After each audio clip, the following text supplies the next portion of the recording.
Buenas noches a todas, muchas gracias por la espera. Desde Semineco queremos darles la más cordial bienvenida. Estamos muy contentos de que sigan en este campo de desarrollo personal como también en lo profesional.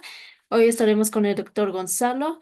Él es licenciado en Ciencias Jurídicas y Sociales de la Universidad Autónoma Juan Miguel Saracho de Tarija y especialista de Derecho Procesal Civil, magíster en Ciencias Penales y Criminológicas, como también fue ex juez del Partido Cuarto en lo civil y comercial de Tarija y docente de posgrado en reconocidas universidades del país. Le doy la más cordial bienvenida, doctor Gonzalo.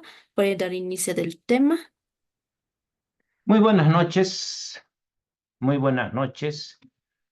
Eh, Voy a ir a cerrar mi puerta y en un minuto vamos a dar inicio. Ya, por favor. Sí, no se preocupe, doctor, aquí le esperamos. Gracias.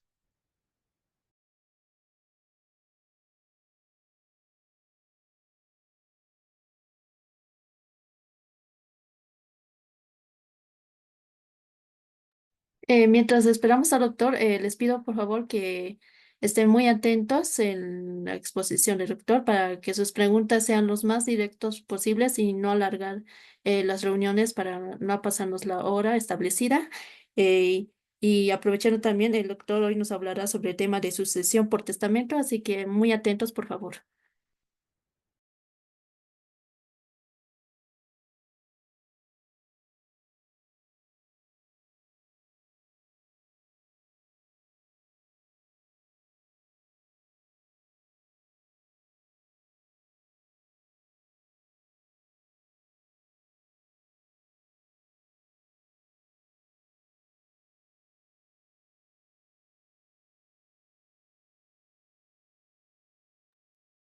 Bueno, muy buenas noches a todos. Para mí es un gusto participar en este Congreso Internacional sobre Derecho Civil y Ciencias Jurídicas en su primera versión, organizado por CENEFCO.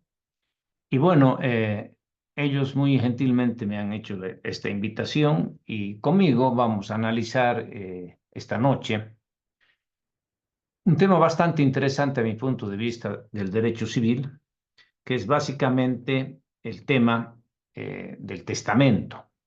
Pero antes de ingresar a ver el testamento y ver realmente en qué consiste la sucesión testamentaria, cuál es la capacidad para testar, quiénes pueden recibir testamento, cuáles son las clases de testamento que nuestra legislación reconoce.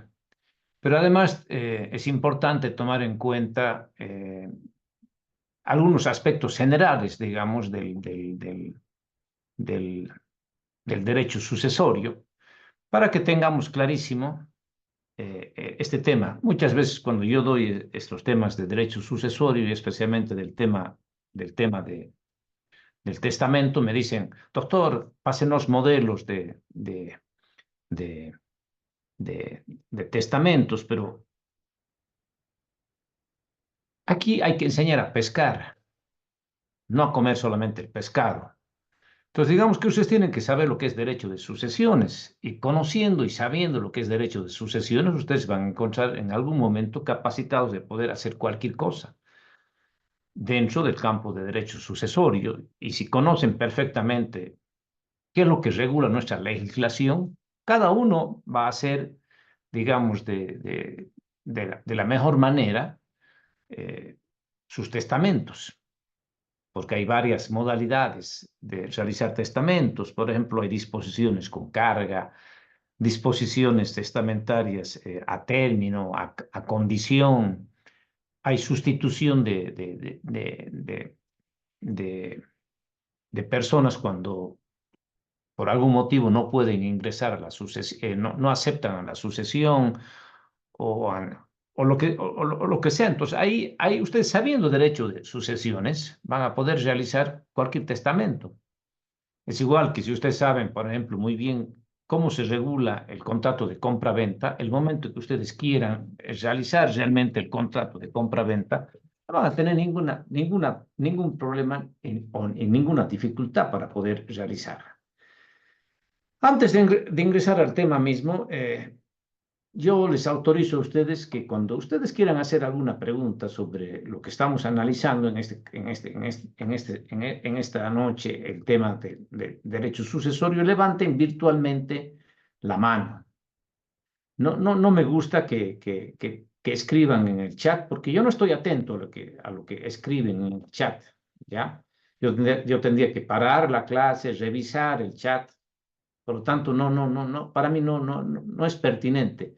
Es más o menos, ustedes saben que esta plataforma de Zoom y varias que existen, digamos, lo que se pretende es de que es como estaríamos en un aula presencial y yo estaría dictando una clase y alguien tiene una duda, va a levantar la mano y va a decir, bueno, doctor, sobre este puntito, eh, quisiera que me aclare, que me amplíe. O yo tengo este criterio diferente. Eso me encanta a mí cuando alguien me dice, ¿sabe? Yo no interpreto igual que usted, digamos, tal norma jurídica, o yo considero esto es lo adecuado, o esto es lo que dice actualmente la jurisprudencia. Entonces, eso es importante que se tome en cuenta. Es para mí fundamental. Entonces, ustedes vayan levantando la mano virtual, hacen la pregunta. Seguramente los que están como administradores del Zoom les van a permitir que ustedes puedan habilitar su audio. Pero además me gusta que cuando me hagan una pregunta enciendan su cámara, porque me gusta mm, interactuar con la persona que está realizando la pregunta. Así que esa es digamos, la dinámica que yo utilizo. Y por esta noche tampoco voy a pasar diapositivas, porque a veces se distraen más en estar viendo las diapositivas que en la exposición que yo pretendo hacer. Así que no voy a pasar ninguna diapositiva y voy a tratar de explicarles, darles ejemplos para que se entienda perfectamente este tema del testamento. Y quiero comenzar con algo en el campo del derecho sucesorio. ¿Cuándo se abre la sucesión? La sucesión se abre con la muerte. Se abre con la muerte. Es, digamos, la única forma que podemos hablar de esta institución del derecho sucesorio. ¿Cuándo? Cuando una persona fallece. Por lo tanto, si no fallece, no podemos hablar ni siquiera de derecho de sucesiones porque el de cujus, la persona no ha fallecido, no ha muerto, no es un difunto. Entonces, no podemos hablar de derecho sucesorio. Lo que abre la sucesión es la muerte real o la muerte presunta. No hay otra forma de ingresar a este campo del derecho sucesorio con su muerte. A partir de ese instante, del mismo instante que ha muerto una persona, se abre ese abanico que se llama derecho de sucesiones. Antes es imposible, por eso que en algunos casos está hasta prohibido que se haga contrato sobre la futura sucesión si no está abierta, porque si no estaríamos jugando con la muerte de las personas. Y eso no es lo que quiere el legislador, que estemos jugando con la muerte de una persona. Así que, nos guste o no nos guste, la sucesión se va a abrir con la muerte de la persona. Hace años había escuchado de un profesor mío, decía, cerrado el cajón, abierta la sucesión. Así que es ese mismo instante. Ahí recién podemos hablar. De la muerte real es cuando está comprobado que una persona efectivamente ha muerto porque se ha encontrado el cadáver. Hay un certificado médico y no interesa la causa, pero a partir de ese momento. Y tenemos también la muerte presunta, es cuando no se encuentra el cadáver, pero una persona desaparece de su domicilio, se ignora su paradero, y más al contrario, se presume que ha fallecido.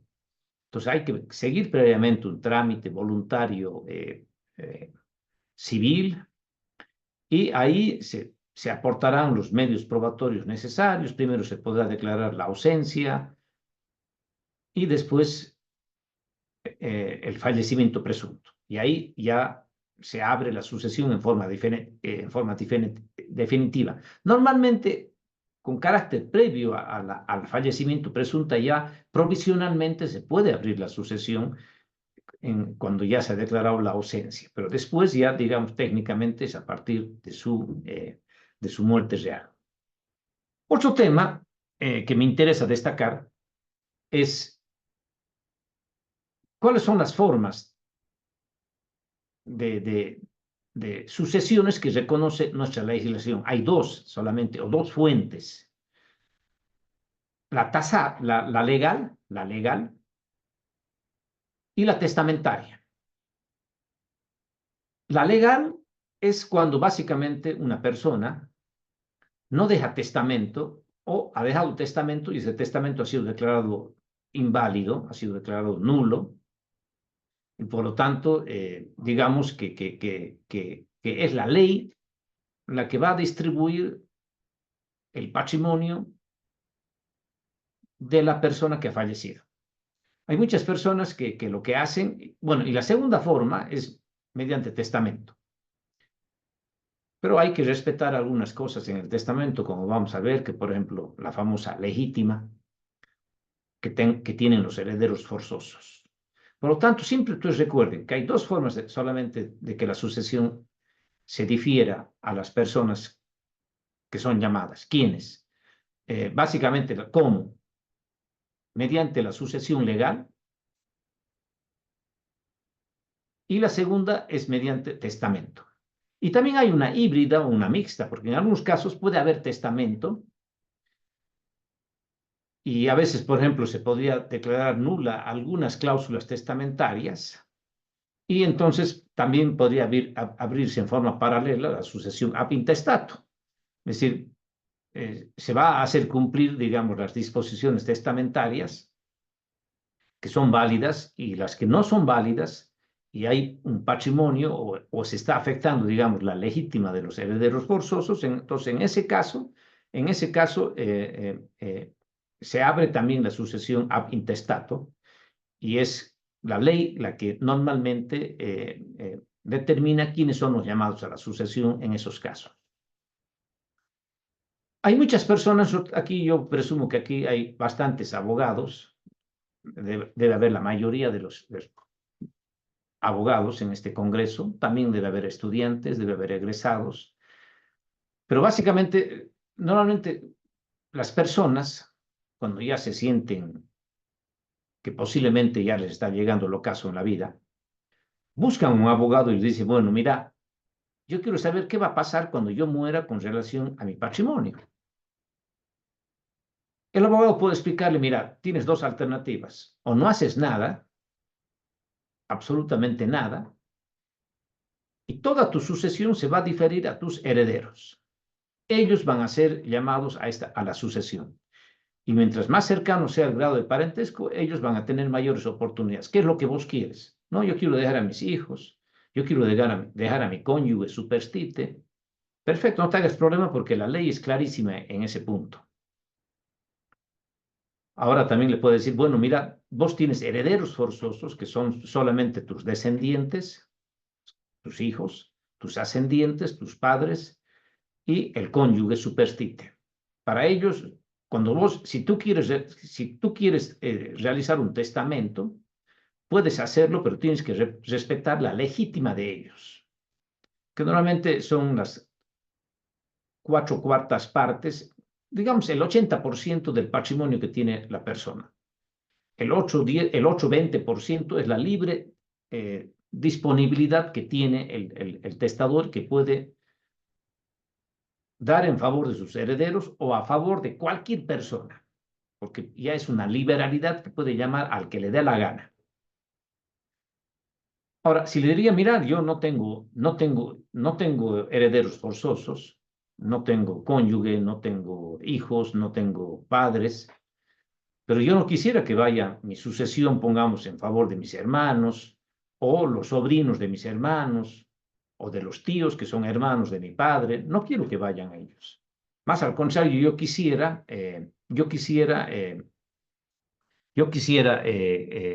básicamente que mi sucesión vaya en favor de otras personas. Entonces, hay, digamos, esa posibilidad. Perdón, un segundito.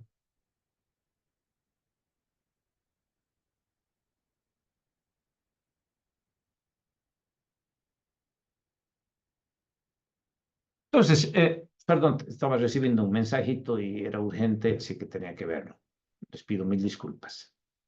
Entonces, yo les decía de que en ese caso, el abogado le puede decir, mira, el mejor camino que tú tienes, como vos no tienes herederos forzosos, todos tus bienes puedes disponer como quieras, al que quieras. ¿Por qué? Porque ya no tienes que respetar la famosa legítima, por lo tanto, tú tienes todo el derecho de dejar tus bienes al que quieras y en las condiciones como quieras. Y para eso puedes realizar un testamento. Entonces, digamos que las dos formas o las dos fuentes que tiene el derecho sucesorio son la ley o el testamento. Y en algunos casos se abre la testamentaria, pero cuando ya les decía que cuando se declara nulo alguna disposición testamentaria, o se afecta la legítima de los herederos, pues en este caso podrían abrirse ambas sucesiones, la testamentaria y la ab intestato, es decir, con testamento o sin testamento. Entonces, digamos que eso es lo primero que debe quedar absolutamente claro. Uno, que la sucesión se abre con la muerte real o presunta de una persona. Dos, la forma de diferir la sucesión es vía testamento o como dispone la ley. Después, toda persona llamada a la sucesión, toda persona llamada a la sucesión, tiene opciones, porque nadie está obligado a aceptar una sucesión, nadie, absolutamente nada, ni los hijos, ni el cónyuge, ni los ascendientes, nadie está.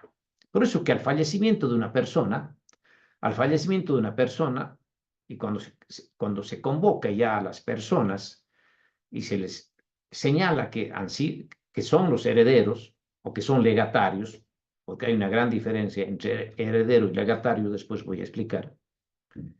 Básicamente, esa persona que es llamada a una sucesión, todas las personas que son llamadas a la sucesión tienen básicamente varias opciones. La primera es aceptarla en forma pura y simple, la sucesión.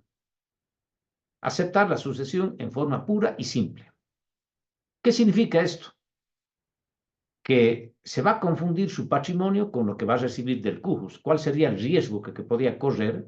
Es que si habrían varias deudas o obligaciones del de cujus, yo podría acabar pagando con mis propios bienes. Así que digamos que es un riesgo el que yo estoy corriendo.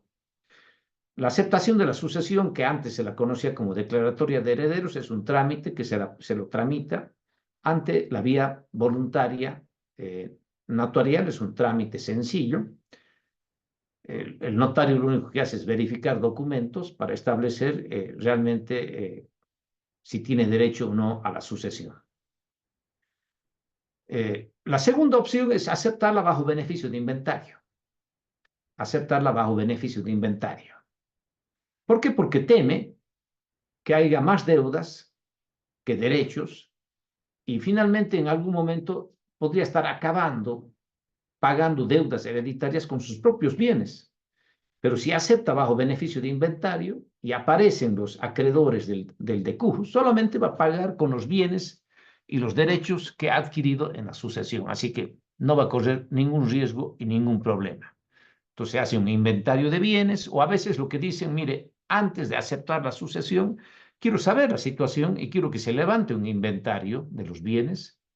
Una vez que estén inventariados los bienes y yo ya sepa cuál es el debe y cuál es el haber, entonces yo ahí voy a decir sí, voy a aceptarla bajo beneficio de inventario o no, no hay ningún problema, la acepto nomás bajo beneficio de inventario. O con el inventario ya en las manos, decir, no, ni siquiera quiero aceptarla bajo beneficio de inventario, quiero renunciar a la sucesión. Entonces digamos que la segunda opción es, digamos, la aceptación de la sucesión bajo beneficio de inventario para saber exactamente qué es lo que estás recibiendo. Y además tienes la posibilidad de decir que solamente cuando aceptas de esa manera, solamente vas a aceptar la sucesión y en el caso que hayan deudas hereditarias, solamente vas a pagar con los bienes que has recibido en tu sucesión, ni más ni menos. Así que no corres ahí ningún riesgo. Ahora, los menores de edad, los que todavía no han cumplido 18 años, los incapaces, aquellas personas eh, que tienen una interdicción, no, ellos no pueden personalmente realizar ningún acto de estos, ni aceptar, ni renunciar, no pueden hacer nada. ¿Quién actúa por ellos? Son sus progenitores, sus padres. Y de los interdictos, ¿quién va a ser? Va a ser el pupilo, va a ser el tutor. Entonces, ellos van a aceptar la sucesión, pero ellos no pueden aceptarla en forma pura y simple, porque no pueden poner en tela de juicio esta situación que sería complicada. Por eso es que la ley inteligentemente dice, los incapaces tienen que aceptar la sucesión siempre bajo beneficio de inventario. ¿Para qué? Para que sepan exactamente qué es lo que van a recibir y no haya ningún problema sobre ese punto. Muy bien. Después ya digamos que entonces las personas voluntariamente pueden aceptarla bajo beneficio de inventario, pero los incapaces, los interdictos, los menores, siempre tienen que hacerlo bajo beneficio de inventario.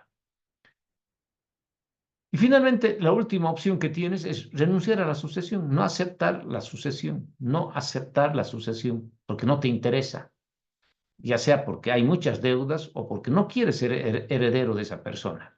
Entonces, bueno, tienes toda esa posibilidad. Ahora, normalmente la aceptación de la sucesión o la renuncia tienes 10 largos años para decir si vas a aceptar o vas a rechazar la sucesión. Ustedes se imaginan los acreedores del DECUS que tengan que esperar 10 años para que les paguen o no les paguen, entonces es realmente una situación compleja. Entonces, ¿qué es lo que hacen? Acabo de explicar esto y le doy la palabra al doctor William Rivera. Entonces, yo lo que puedo hacer es presentarme ante el juez, pasado los 9 días del fallecimiento de una persona, que se conocen como días de luto o días de llanto, y le digo, ¿sabe, señor juez, ha fallecido tal persona? Y quiero que se los notifique a sus supuestos herederos para que ellos digan si aceptan o rechazan esta sucesión. Y para eso les dan 30 días. En esos 30 días estas personas tendrán que decir, sí, señor juez, yo la acepto, yo la rechazo o yo voy a someterme a las reglas del beneficio con inventario. Por lo tanto, digamos que yo esos 10 largos años los reduzco a 39 días. Entonces, yo puedo acortar esos largos 10 años. Doctor William Rivera, por favor, puede encender su cámara, su audio y puede hacerme la pregunta. Gracias, doctor. Buenas noches. Doctor, referente, Por favor, digamos, al inventario, ¿me escucha, podría, verdad? escucho, ¿Me pero me escucha, gustaría, doctor? la escucho perfectamente, pero quiero que encienda su A video. ver, espéreme un ratito, un ratito. A ver. Ahora, doctor, Sí, perfectamente. Ahora lo estoy ya, viendo y lo estoy estoy escuchando. frente a la computadora ya. Doctor, lo siguiente, usted ha manifestado que hay dos formas de adquirir, digamos, la parte sucesoria. Uno es por la legal y otra es la testamentaria. Entre eso también ha manifestado usted que, bueno, hay aceptación, digamos, de la herencia, o sea, pura y simple, por decir, podríamos decir, y otro con beneficio de inventario. En el caso de aquellos interdictos, doctor, usted ha manifestado que quién tiene que hacer, o sea, declararse con beneficio de inventario, por decir, es el tutor. En este caso, doctor, de acuerdo a la ley, doctor, yo tengo conocimiento de que hay dos formas. Uno puede declararse en donde ha fallecido, digamos, la parte del el que tenía la herencia, y otro donde existe algún bien. En este aspecto, doctor, por ejemplo, un contrato anticrético es un bien sucesorio. No. Es decir, la obligación que tiene el anticrético sí se le puede exigir a los herederos. el tema que usted me está tocando es dónde se abre la sucesión. Sí, sí. Y la sucesión se abre ya sea en el último domicilio que ha tenido el decujus, o si ha fallecido en el extranjero, digamos, es en el último domicilio que ha tenido en Bolivia. Y finalmente también es competente para conocer los temas sucesorios, eh, eh, el lugar donde se encuentren cualquier de los bienes llamados a la sucesión. Entonces, ese tema se cuenta. Ahora, en el tema de anticrético, es un contrato especial, digamos, donde que se va a ver, después va a haber un acreedor y va a haber un deudor en ese contrato de anticrético, y por lo tanto se puede tomar en cuenta el lugar donde se ha suscrito el contrato anticrético, el lugar de que debe cumplirse esa obligación del contrato de anticrético o el domicilio del demandado. Pero eso es básicamente es donde se abre la sucesión. Entonces, hay tres cosas, y gracias por su pregunta. ¿Cuándo se abre? Con la muerte. ¿Cuáles son las opciones que tienen los llamados a la sucesión? Es aceptarla en forma pura y simple, aceptarla bajo beneficio de inventario, o aceptarla o renunciar a la sucesión. Y la sucesión se abre en el último domicilio del decujus que ha tenido en Bolivia, si ha fallecido en el extranjero, el último domicilio que ha tenido en Bolivia, o en el lugar donde existan bienes que tienen que entrar al tema sucesorio. Eso es, doctor William. Gracias, doctor. Gracias, gracias, Muchas doctor. gracias. Entonces ahora puede apagar y puede bajar, por favor, su manito para que ya no me confunda. Bueno, después, en derecho sucesorio hay que ver dos temas, hay que distinguir muy bien. Las personas pueden ser llamadas a la sucesión, ya sea ab intestato o testamentaria, en calidad de herederos o en calidad de legatarios. ¿Cuándo es en calidad de herederos? Es cuando te llaman a la sucesión, ya sea por la totalidad de la sucesión, por la mitad, por un cuarto, por un tercio, por lo que sea. Es decir, es por una cuota. Entonces ahí sos heredero y se dice que sos heredero a título universal. Entonces vos vas a recibir una determinada cuota, y eso interesa mucho cuando se toca el tema, y no es objeto de esta charla, de este congreso, es todavía cómo se dividen o cómo se parten o cuáles son las fracciones que corresponden a cada uno. Pero eso es heredar. Cuando heredar es una porción, una parte. Puede ser que seas el único, el 100%. Puede ser que sea entre tres personas, 3, el 33% para cada uno. Y el legado es cuando a vos te llaman a la sucesión para que recibas un bien concreto y determinado. Le dejo esta motocicleta, le dejo este automóvil, le dejo esta bicicleta, esta computadora, este terreno, algo concreto, y que podías compartir con alguien más, ¿no? Eso no interesa, pero te llaman a algo concreto. Está levantando la palabra Hans. Adelante, por favor. Puede encender su cámara y puede encender su audio.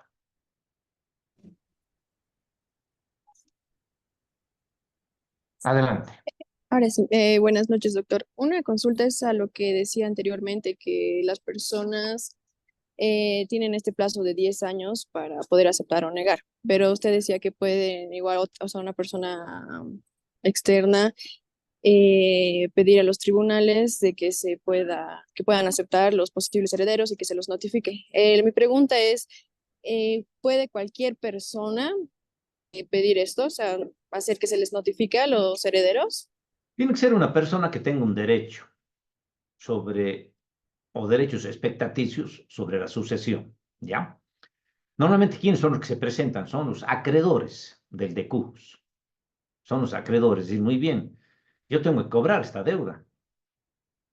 Ustedes saben que penosamente cuando alguien fallece, sus herederos tienen que pagar con los bienes que ha dejado el decujus. Por eso que hay la aceptación bajo beneficio de inventario. Entonces, normalmente estas son las personas.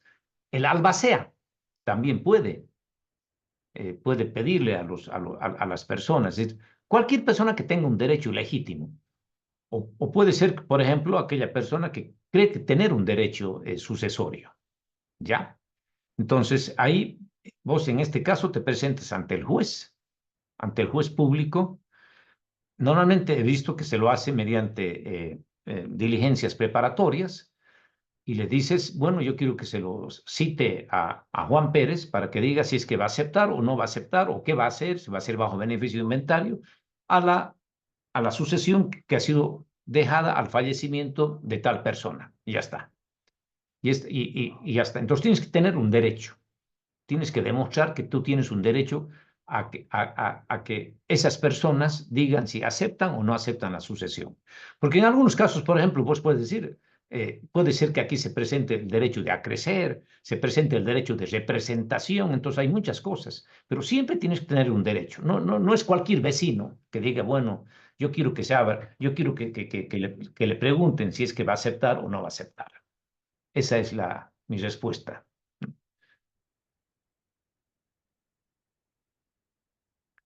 Ahora puede bajar, por favor, su mano virtual y está pidiendo la palabra Judith Galarza. Adelante, Judith.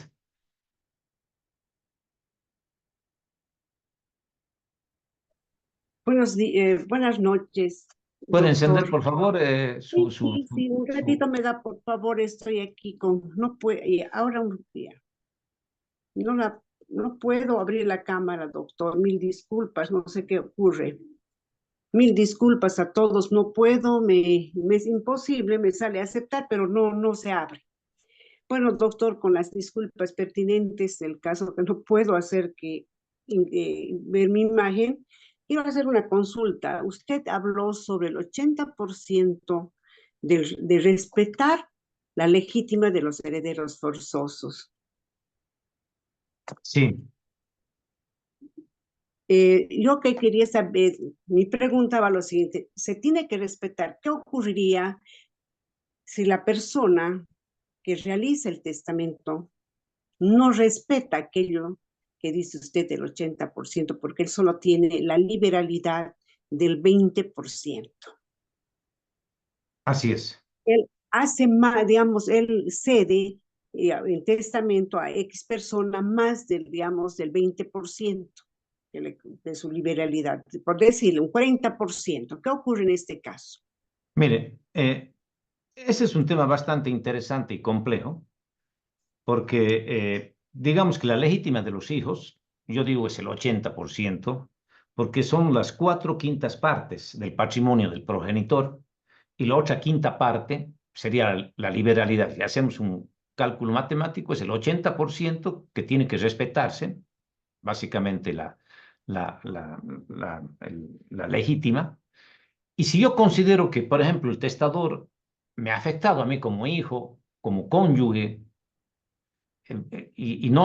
ha hecho, digamos, disposición de esa parte de su liberalidad, pero ha excedido, digamos, yo tengo la acción de el reintegro de la legítima. Entonces, digamos que es un proceso ya más complicado, donde tengo que demostrar que efectivamente el testador, digamos que básicamente ha sobrepasado esta libre disposición que tenía y ha afectado mi legítima. Aquí normalmente se hace un trámite ordinario en materia civil, tiene que verse cuáles son las donaciones que se han hecho en vida a favor de esos herederos, anticipos de legítimas, etcétera, etcétera. Se hace la masa hereditaria y de ahí recién se logra determinar si realmente ha afectado o no ha afectado esta legítima. Pero básicamente la acción que corresponde es el reintegro de la legítima para pedir la reducción básicamente de las disposiciones testamentarias que han afectado la legítima. Así que la ley me da esa posibilidad y para eso tengo yo un plazo determinado que creo, no estoy muy seguro, creo que es dentro de los 2 años de abierta la sucesión. Eso es, doctora Galarza. Doctor, mil disculpas que vuelvo a interrumpirlo. En este caso, se debe, en la lectura, ¿no? La apertura y lectura del testamento se debe impugnar en el caso de que se vea afectada la persona, digamos, el heredero, forzoso cuando se le ha otorgado a otro más del porcentaje debido? ¿Se No, impugna? cuando se haga la apertura del testamento, si es cerrado, ahí te vas a enterar. Y bueno, dices, creo que aquí ha habido un exceso de la liberalidad que tenía el testador y yo como hija, como yo como esposa, me siento afectada. Entonces vos no vas a impugnar ese testamento en ese momento, sino que tienes que iniciar el proceso de reintegro de la legítima para que se hagan las reducciones a las liberalidades que afectan tu legítima. Ya está. O ahí mismo vos en la propia audiencia podías decir, muy bien, aquí está clarísimo a mi punto de vista que se ha afectado mi legítima y yo voy a demandar el reintegro de la legítima. ¿Ya? Así es, doctora Galarza. Doctora Soledad, em- Mamani, por favor, si podía encender su cámara.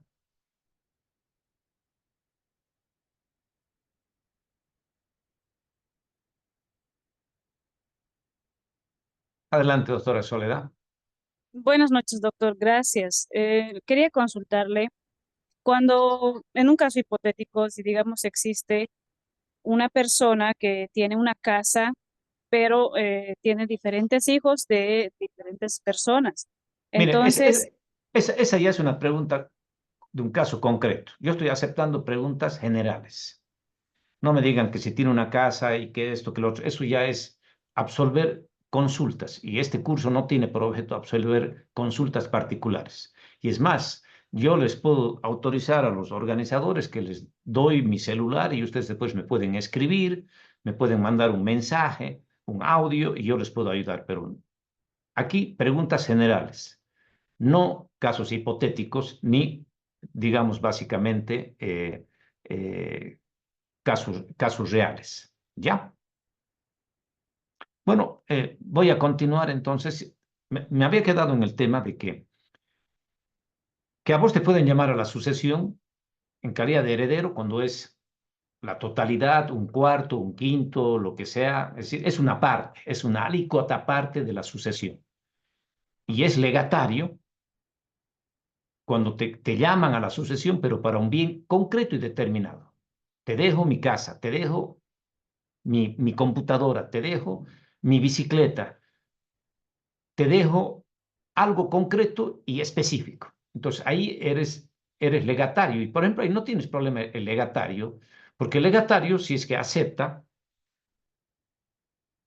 y hay deudas hereditarias, solamente va a pagar con lo que está recibiendo. Jamás se va a confundir su patrimonio con otro. Así que eso hay que tomar siempre en cuenta.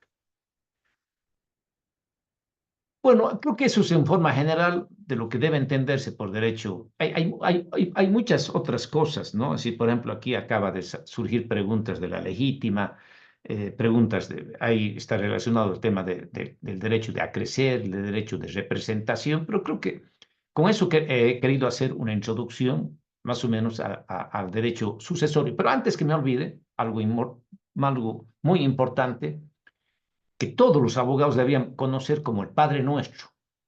¿Cuál es el orden de que, es, que se llaman a los herederos legales?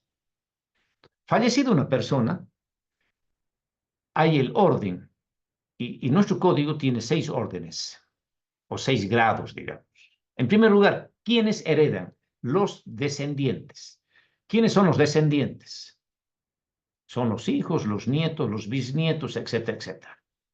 En el primer grado son ellos los primeros en ser llamados a la sucesión, pero ahí también concurre la cónyuge superstite.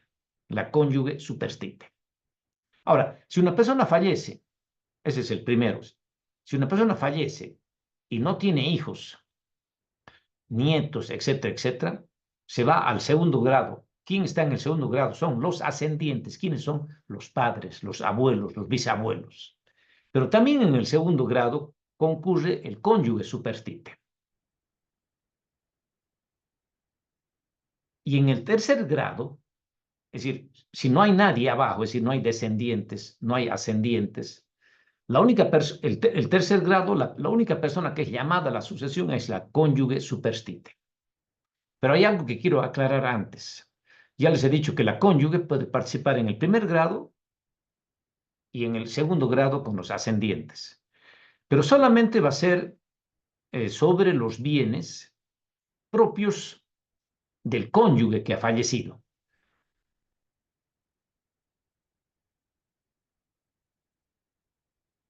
Solamente sobre los bienes propios, porque sus bienes propios de la cónyuge superstite no entran a la sucesión.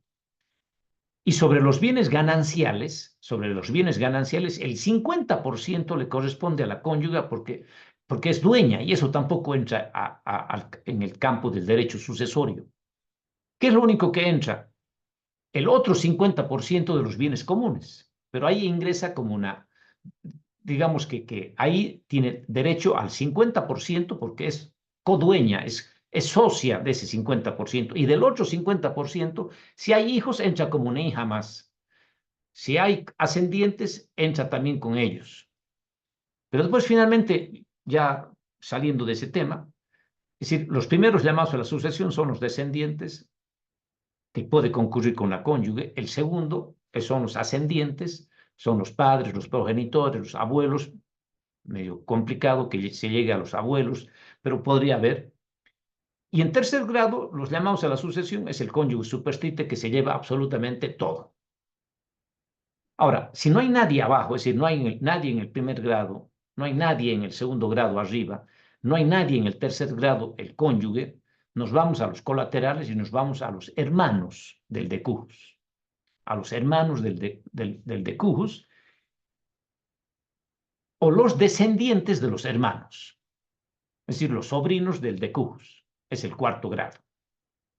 Ahora, si no hay nadie en el primer grado porque no hay hijos, no hay nadie en el segundo grado porque no hay cónyuges, no hay nadie en el tercer grado porque no hay cónyuge superstite, no hay nadie porque no hay hermanos o sobrinos, nos vamos al quinto grado. ¿Y quiénes son en el quinto grado?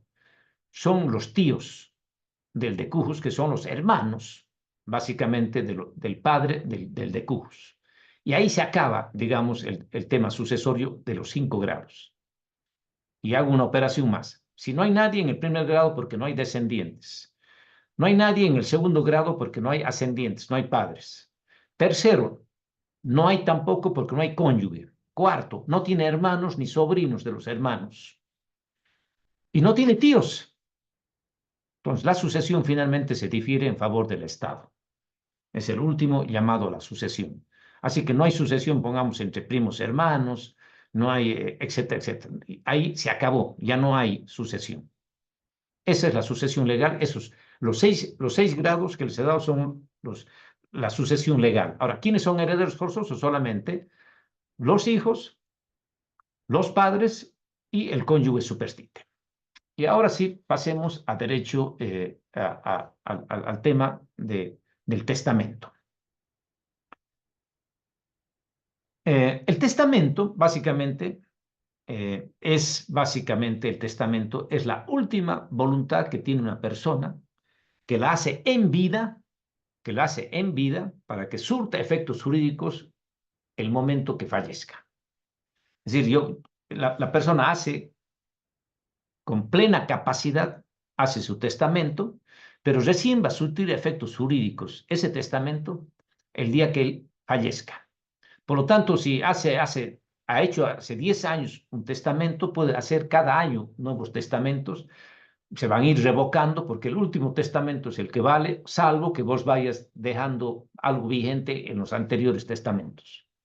Por lo tanto, lo que quiero que quede clarísimo, que el testamento es un acto unilateral que realiza una persona en vida para que surta efectos jurídicos después de su muerte. Por lo tanto, es importante que establezcamos cuáles son los caracteres del testamento. El testamento es un acto jurídico de última voluntad. Y a veces ni siquiera nadie lo conoce cuando lo haces mediante testamento cerrado. Es un acto unilateral. No es un acto bilateral, porque no tiene nadie más que... Bueno, tienes que con quién contratar, negociar, nada. Solito. Tú dices, yo quiero... pongamos, tengo la libre disposición de todos mis bienes, por lo tanto yo voy a hacer como me dé la gana, yo voy a distribuir como yo mejor me guste. Ahora, por supuesto, si tienes herederos forzosos, tienes que decir, bueno, tengo que respetar la legítima de ellos.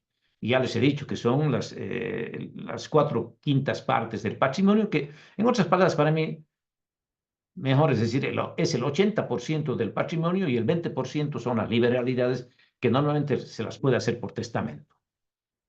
Entonces, digamos que por eso es un acto absolutamente unilateral. Solamente yo soy el que puedo realizar mi testamento y nadie me puede influenciar. Por eso que no se puede hacer testamentos conjuntos o mancomunados. Yo no podía decirle a mi esposa, por ejemplo, mira, vos haces tu testamento y también ahí vas a hacer un testamento conmigo, tuyo. No puedo. Yo tendré que realizar mi testamento, mi esposa tendrá que realizar su propio testamento, mi pariente, mis padres, mis hermanos, cada uno su testamento. No puede haber testamentos conjuntos, solamente hay o mancomunados. O podría decir, mira, si vos mueres primero, te quedas con todo lo mío, o si muero yo primero, me quedo con todo lo tuyo. No puede haber eso. Cada uno solito, en silencio, meditará y dirá cómo quieres que vos se distribuya tus bienes. Así que aquí nadie tiene que meterse. Por eso es que no hay testamentos conjuntos, no hay mancomunados, no hay nadie. Vos es un acto unilateral. Tampoco hay testamento por encargo o por representación. Es decir, yo no podía decir, sabes, el día que yo muera, tú vas a disponer cómo se va a distribuir mis bienes. Podía decirle a mi mejor amigo, podía decirle a mi esposa, podía decirle a mis padres, podía decir a mis hermanos. No, nada, no hay testamento. Es un acto absolutamente voluntario de la persona. No puedo encomendar a nadie, absolutamente a nadie. No hay testamentos por encargo o por esta situación.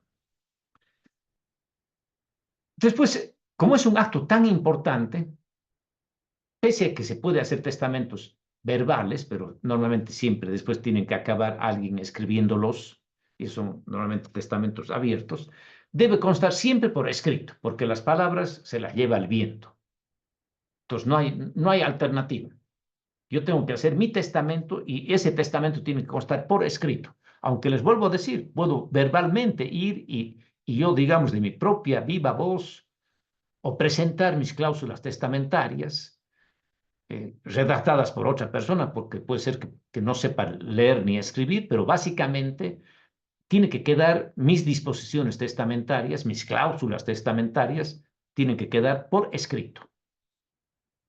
Después, en algunos casos es un acto formal y solemne, porque vamos a ver que hay dos clases de testamentos en nuestra legislación. Hay los solemnes y los especiales. Los testamentos solemnes pueden ser abiertos, cerrados, pueden ser abiertos ante notarios o abiertos solamente ante testigos. Ya vamos a ver cuántos testigos se necesita, etcétera, etcétera. Y hay que cumplir una serie de formalidades, pongamos especialmente los más importantes, los notariales. Hay que ir ante el notario de fe pública, hay que decir, este es mi pliego testamentario, aquí estoy depositando en este sobre, ir con testigos vecinos. Testigos vecinos significa que me conocen, no es que viven cerca de mi casa, sino son testigos que me conocen, saben quién soy yo, el que estoy testando.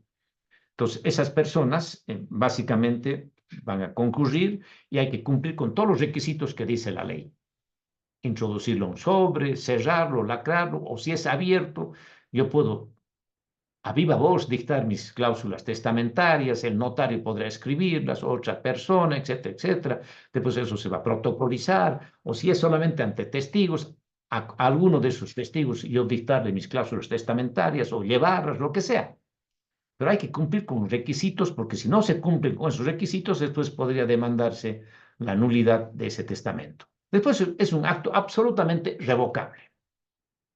¿Qué significa? Que yo puedo realizar hoy un testamento y mañana arrepentirme. Es decir, no, creo que estoy distribuyendo mal mis bienes, o puede ser que yo estaba dejando testamento a tal persona, pero realmente esa persona creo que no merece ser mi heredero. Tienes todo el derecho. Y no voy a instituirlo mi heredero o no le voy a dar el legado, lo que sea. O puedes decir, bueno, cambio de idea y ya creo que voy a llamar a esta persona más a la sucesión. No, no me gusta esto, no está bien. Entonces, es un acto absolutamente revocable. En otras palabras, yo puedo realizar 10 testamentos, pongamos. Desde hace 10 años, cada año cambio mis testamentos. ¿Cuál es el que vale? El último. Porque se supone que si he hecho el último, he revocado los 9 anteriores. Salvo que yo haga un último testamento y diga, bueno, yo he realizado en mi vida 5 testamentos. Pero en cada uno de los testamentos nuevos que he ido realizando, he ido dejando algo vigente algo vigente de alguna cláusula testamentaria. Es decir, doy un ejemplo, tengo 5 testamentos. Supuestamente el último es el que vale, pero en este último yo digo, dejo la cláusula primera y segunda del primer testamento que he hecho. Con relación al segundo testamento que he hecho en tal fecha, también mantengo la cláusula quinta. Con relación al tercer testamento, mantengo la cláusula octava. Entonces, podría, digamos, dejar vigente cláusulas de antiguos testamentos. Lo mejor para que no haya mucho problema, porque después va a ser un serio problema al momento de los llamados a la sucesión vía testamentaria, es mejor dejar claro y es mejor hacer un último testamento y totalmente nuevo. Entonces, o yo finalmente puedo decir, ¿sabe? Yo he hecho 10 testamentos y me arrepiento. Ninguno de los 10 testamentos va a surtir efectos jurídicos. Los revoco toditos y que se reparta mi sucesión conforme manda y ordena la ley. Y se acabó el problema.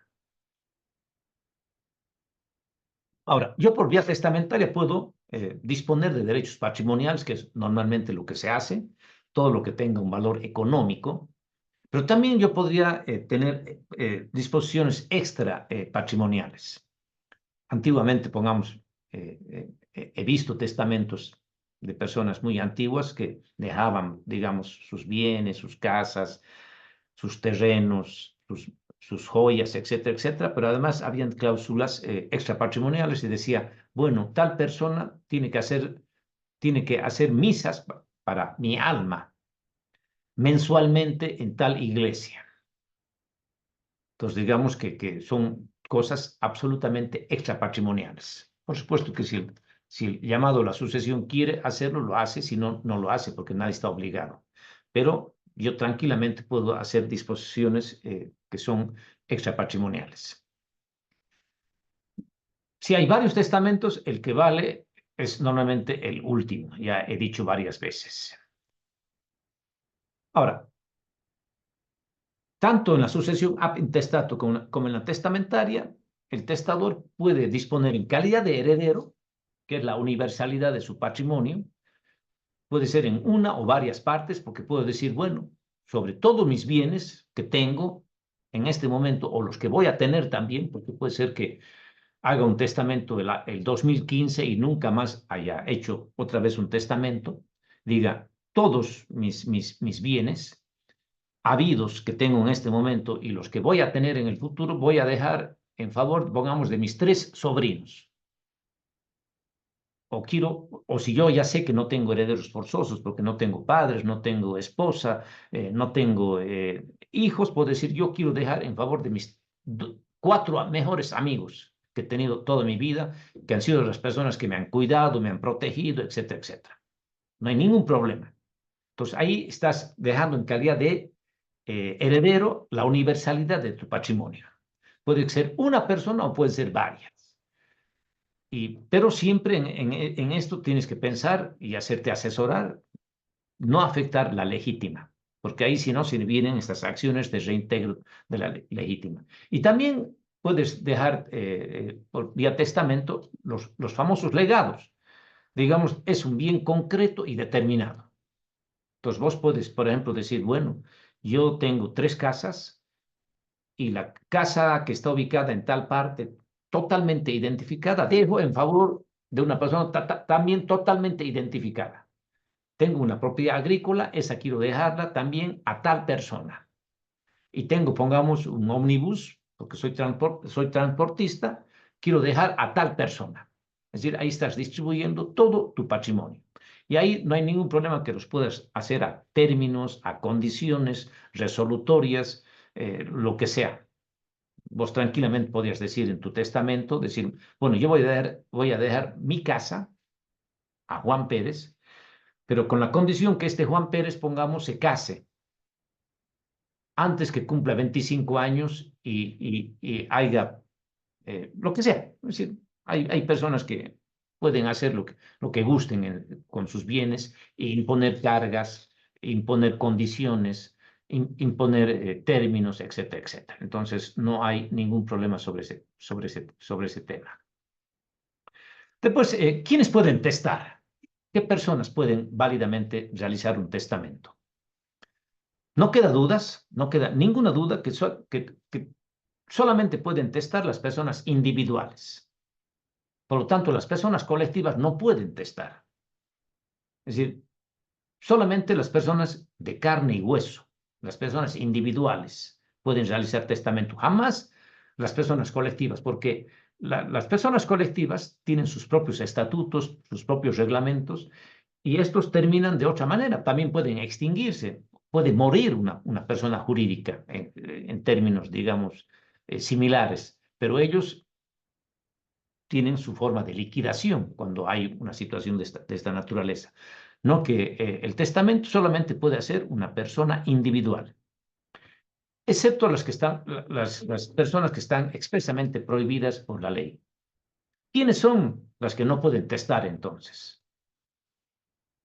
Para testar, básicamente hay que tener más de 16 años. Por lo tanto, una persona de 15, de 14, de 13 años, de 10 años, no puede testar. La mayoría de edad se adquiere a los 18 años, pero para testar tengo que tener por lo menos cumplidos 18 años. Los interdictos tampoco pueden testar. No pueden testar los interdictos. No pueden testar los interdictos porque son personas que no entienden y no comprenden. Entonces, si han sido declarados interdictos mediante un proceso judicial porque realmente tienen deficiencias mentales, penosamente tienen lagunas, tienen problemas, no entienden, no comprenden, aunque tengan algún momento lúcido en su vida, pero la ley los declara interdictos y mientras no se levante la interdicción, no pueden testar. Y como su tutor no puede testar por ellos, porque ya he dicho que es un acto personalísimo, entonces no podía decir, bueno, pero mi tutorcito va a ser el que va a testar por mí. Jamás, jamás de los jamases. Después es un poco más complejo y esa es una de las causales que normalmente se demandan después las nulidades del testamento, son aquellas personas que al momento de testar no se encuentran en su sano juicio. Es decir, no comprenden verdaderamente el acto que van a realizar. Hay personas, pongamos, mayores, penosamente, que están ya con Alzheimer, están con demencia senil, o a veces las personas que no han sido llamadas a la sucesión se sienten celosas y lo primero que dicen, no, pero ¿cómo pues? Si esta persona tenía 80 y tantos años o 90 años, no sabía ni qué se llamaba y aparece testando. Por eso que yo aconsejo que cuando se haga un testamento, para que no se cometan estas situaciones, lo mejor es que al momento de celebrarse el testamento vaya un médico especialista y diga, ¿sabe? Don Gonzalo Castellanos Trigo está en su sano juicio mental, entiende perfectamente lo que va a hacer. Y yo hago ahí que conste en la acta que se va a levantar del otorgamiento del testamento. Entonces, aquí no me vengan después a decir que no, que yo no entendía y no comprendía. No, que el interdicto es fácil, porque el interdicto tiene una sentencia que lo declara interdicto, no que aquella persona que supuestamente, porque yo puedo haber testado hace 5 años atrás y muerto recién hace ahora, ¿no es cierto? Entonces, bueno, lo que hay que investigar si hace 5 años, cuando yo he hecho mi testamento, realmente entendía o no entendía. Entonces, decir, muy bien, esta persona ha realizado su testamento el 1 de enero del año 2000 y ha fallecido el 1 de enero del 2024. Entonces, ¿cuál es la fecha que hay que averiguar si la persona estaba o no en su sano juicio? Es el 1 de enero del 2020, no el 1 de abril, el 1 de enero del 2024, porque esa es la fecha que ha otorgado su testamento. Entonces, esa es. Ahora, este código está medio atrasado, porque ustedes saben que no se ha modificado desde el 76 este código, y no creo que se lo haga por mucho tiempo. Es también los sordomudos y los mudos. Pero ahora hay maneras de hacerse entender, de comprender, y por lo tanto me parece que esto ya debería cambiarse, pero actualmente el código dice que los sordomudos y los mudos no pueden realizar un testamento válido. Ahora, ¿quiénes pueden recibir un testamento? Es la otra pregunta clave. ¿Quiénes pueden recibir un testamento?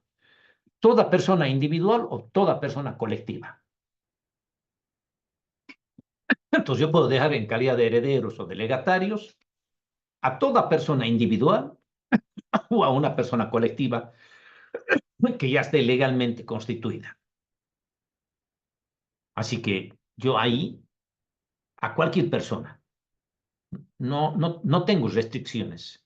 Y también a cualquier persona colectiva. Yo quiero dejar, no sé, a la universidad, yo quiero dejar al hogar de huérfanos, yo quiero dejar a mi equipo de amores, aquí en Tarija, por ejemplo, y ustedes saben que yo vivo en Tarija, puedo decir yo quiero dejar al Real Tomayapo.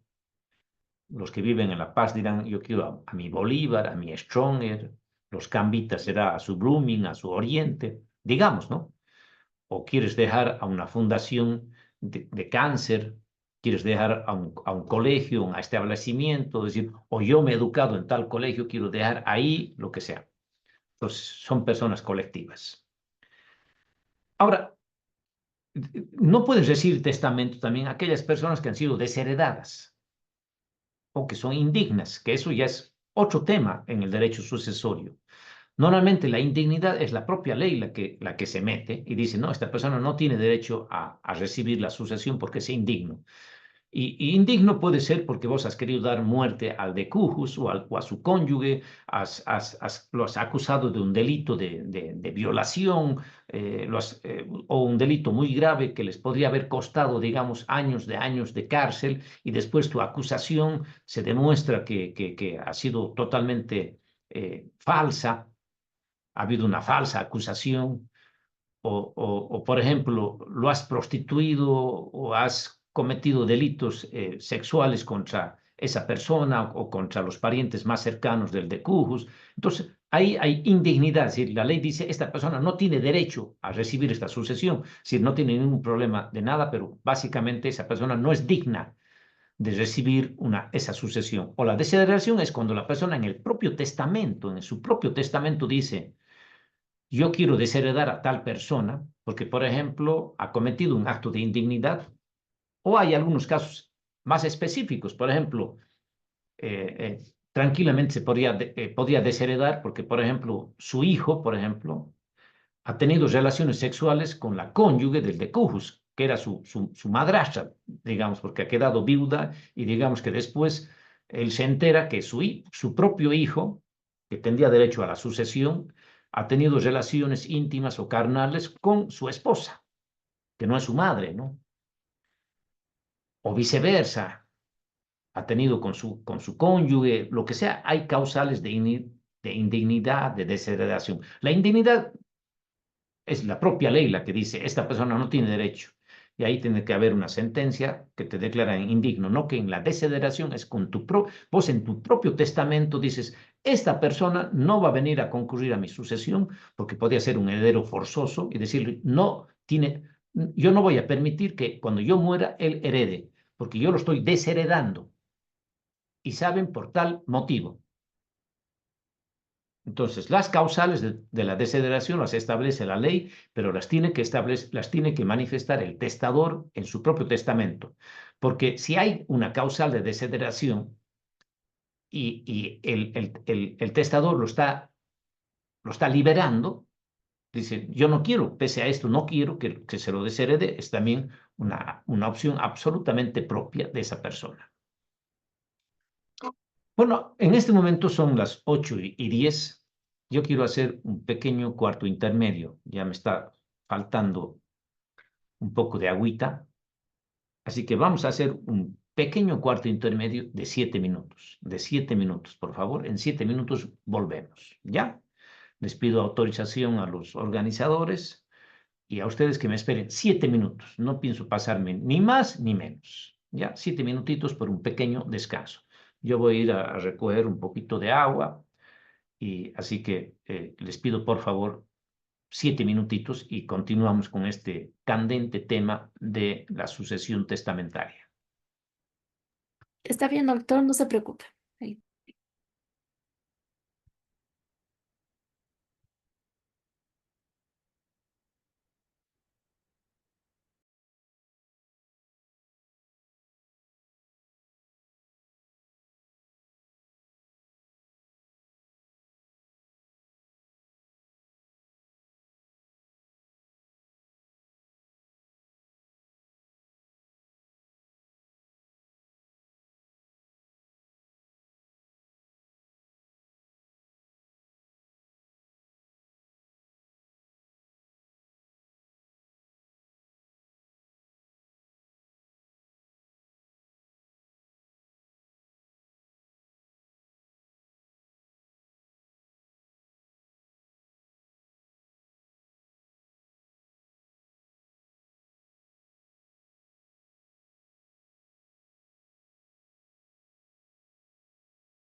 Bueno, muchas gracias. Vamos a continuar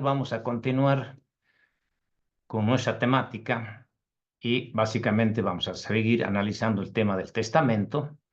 Y ahora nos tocaría ver quiénes pueden recibir testamento. Es decir, ya hemos visto que pueden recibir todas las personas individuales o colectivas y no pueden recibir testamentos determinadas personas, como serían los menores, perdón, los que han sido declarados indignos o han sido desheredados. Ahora, ¿quiénes no pueden básicamente también recibir testamento? ¿Quiénes no pueden recibir testamento? Los no concebidos o no nacidos vivos. Entonces, digamos que para heredar hay que vivir al momento del fallecimiento del testador. Por lo tanto, los no concebidos todavía no existen. O aquellas personas que estaban concebidas, pero penosamente no han nacido con vida. Salvo el hijo no concebido que vive al morir el testador. Un ejemplo. El año 2000 yo hago mi testamento. El 2015, digamos todavía, para ir más atrás, hago el 2015.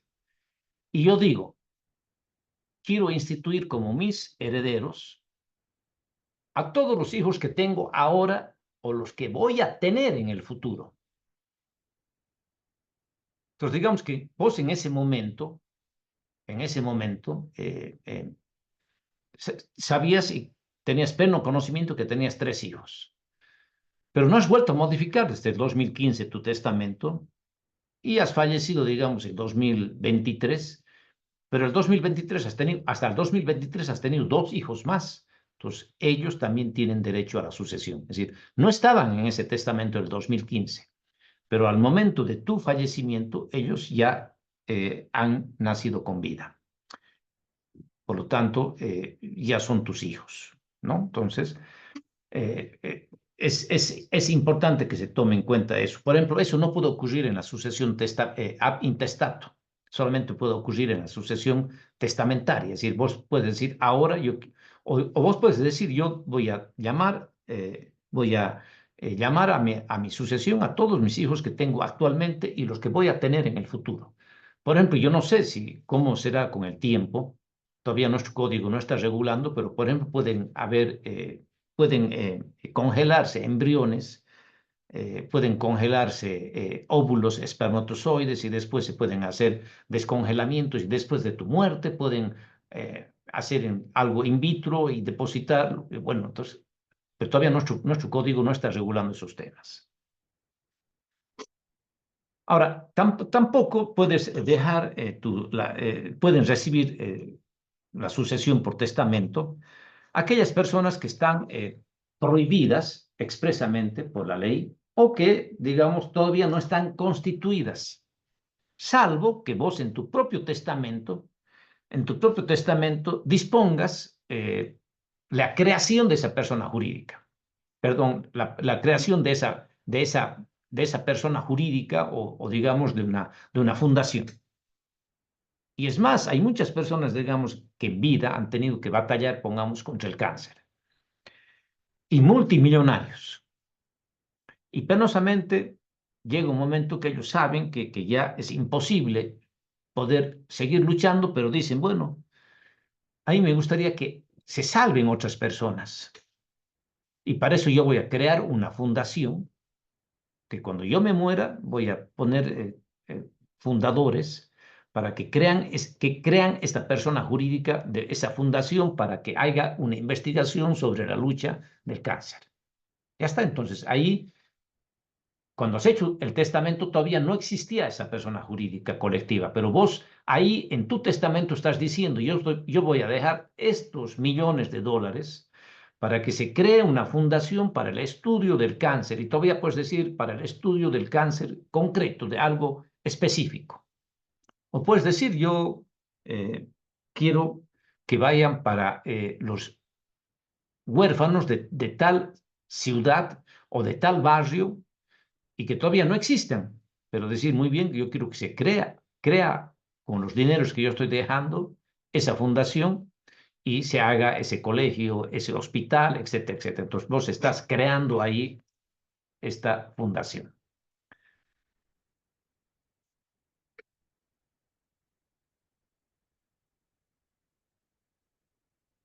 Ahora, ¿quiénes no pueden recibir testamento? Además de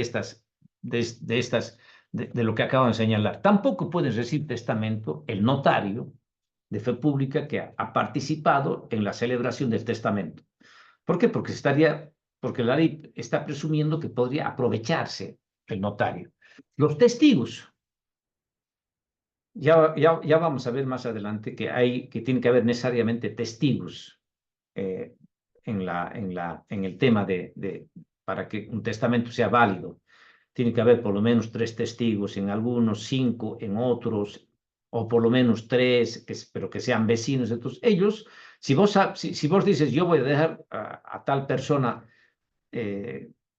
algún legado o lo voy a instituir mi heredero, tienes que tener mucho cuidado que no sea tu testigo, porque si es tu testigo, digamos que está prohibido, directa o indirectamente. El intérprete tampoco puede, porque muchas veces puede ser que vos no conozcas el español y quieras realizar y digas, bueno, para realizar este testamento es necesario que venga esta persona como intérprete. Entonces, ese intérprete podría cambiar, manipular, lo que sea, entonces tampoco puede recibir testamento. Además, no pueden recibir, aparte de este notario, de estos testigos, de sus cónyuges, sus descendientes, para que no, digamos, no haya una interposición de personas, ¿no? Entonces, decir muy bien, ¿no? Como no puedo dejar al notario, voy a dejar a su esposa del notario. Como no puedo dejar a mi testigo, le voy a dejar al hermano de mi testigo. Entonces, ahí se entiende que estás interponiendo personas para cambiar la figura. Entonces, la ley es todavía mucho más fuerte, dice, no solamente al notario, sino a su cónyuge, a sus ascendientes, a sus descendientes, etc. Lo mismo con el intérprete, lo mismo con los testigos. Tampoco el médico que te ha asistido normalmente el último tiempo de tu muerte. Ahora ya no es como ocurre años antes que había médicos de cabecera. Ahora ya los médicos, sabes, ni te conocen, pero normalmente siempre el médico tenía una relación muy directa con la persona. Entonces, hasta podía decir, bueno, págame mis honorarios, pero bueno, como sé que no tienes ahora nada, págame con algún bien sucesorio. Entonces, llámame a tu sucesión. El confesor, que era el sacerdote, etcétera, etcétera. El abogado, que asesora. Para que no se beneficie tampoco, esa persona tampoco puede ser. Los tutores, cuando digamos que si es que el pupilo se ha curado, se ha sanado, no podría dejar a su extutor o al albacea. El albacea es el encargado de ejecutar el testamento, de dividir. ¿Cómo se va a dividir la masa sucesoria? No sería correcto que él se beneficie con alguna cláusula testamentaria.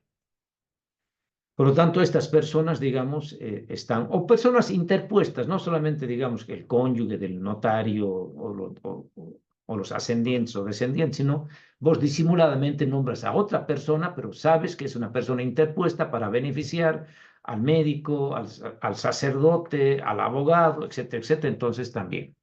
Ahora, estas personas que no tienen derecho a recibir, que no pueden recibir testamento, técnicamente se llama que tendrían una declaración judicial de incapacidad y para eso hay que accionar, hay que demandar. Esto no aparece automático.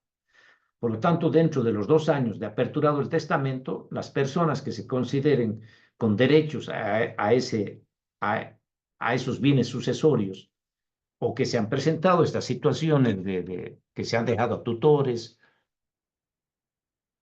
abogados, a los médicos, a los sacerdotes, a los testigos, a los intérpretes, entonces la persona interesada puede demandar. Si no hace nada dentro de los 2 años, es que no le interesa y no hace ninguna observación de esta situación.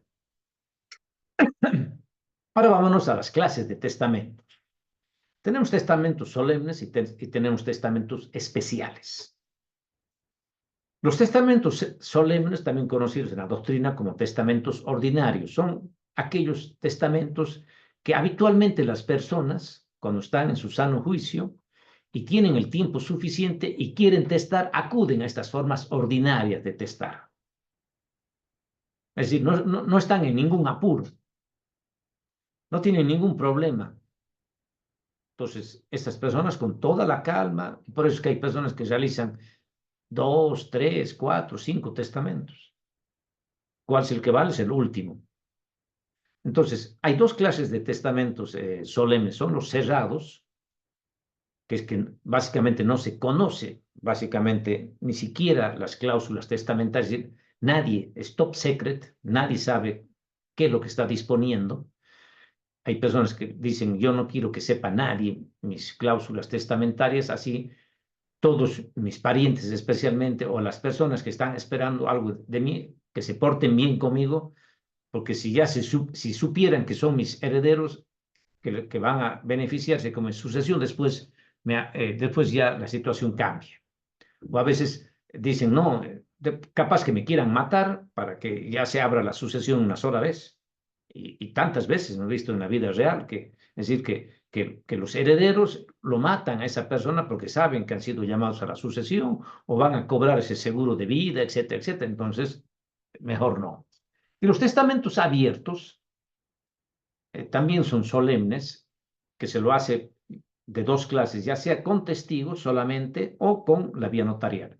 Si ustedes me preguntarían cuál sería el mejor testamento, yo les diría que sería el testamento notarial abierto. Para mí es el más seguro, el más eficiente y el más eficaz. Pese a que hay algunos que sostienen que los testamentos cerrados son también bastante seguros. Y dentro de los testamentos especiales tenemos el testamento en caso de riesgo grave. Por ejemplo, en época de la pandemia, mucha gente han testado, pongamos, en terapia intensiva, o por supuesto que estaban conscientes, pero sabían que su vida dependía de 3, 4, 5, 6 días, una semana. Entonces, mucha gente ha testado en estos casos de riesgo grave, también en caso de terremotos, de inundaciones, etcétera, etcétera. También hay testamentos especiales a bordo de naves, aeronaves, aviones, etcétera, etcétera. Lo haces ante el capitán, de ahí, etcétera, etcétera.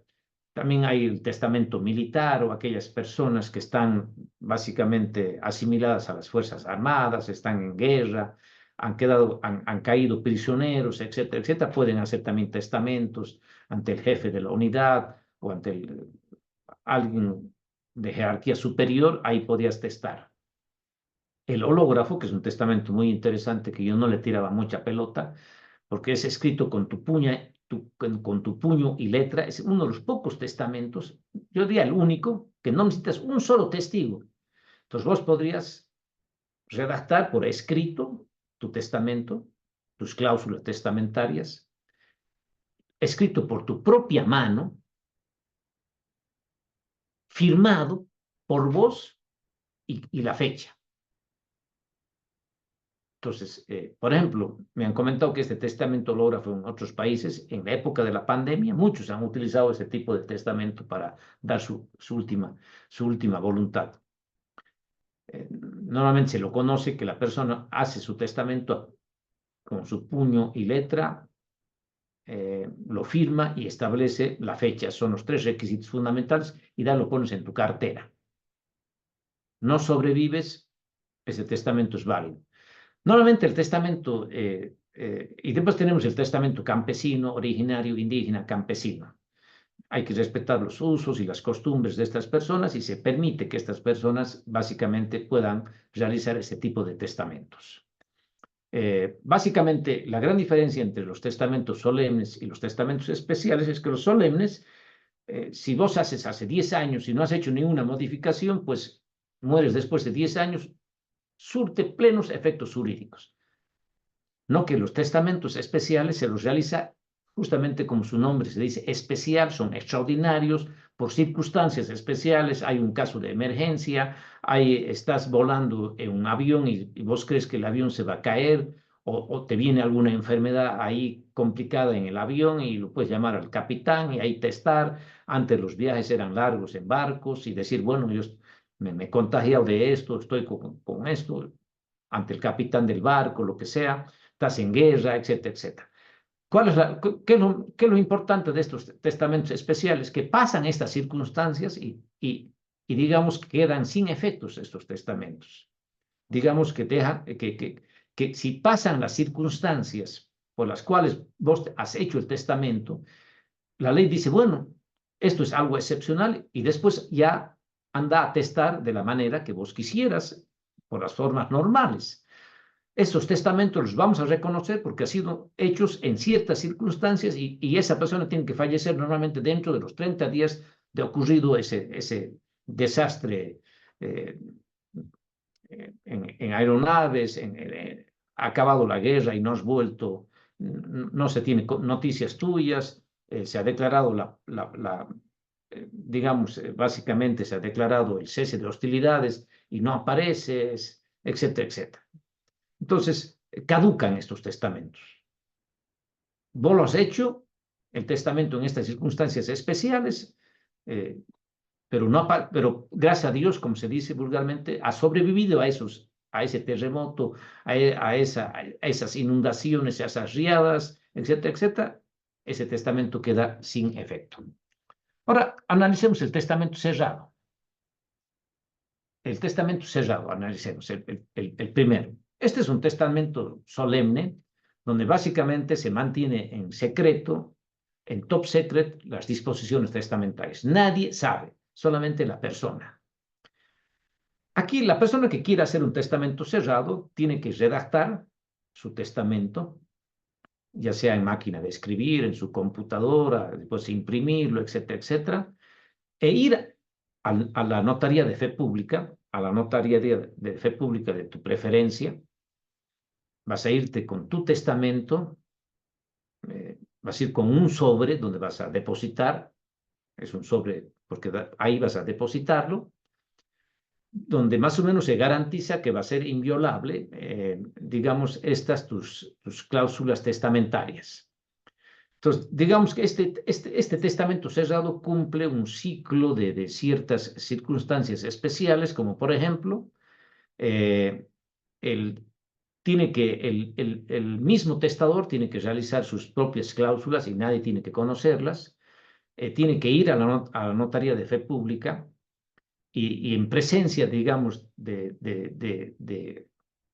3 testigos y además con la presencia del notario, decir, en este pliego, no vas a mostrarlo, en esta hoja, digamos, está mi testamento.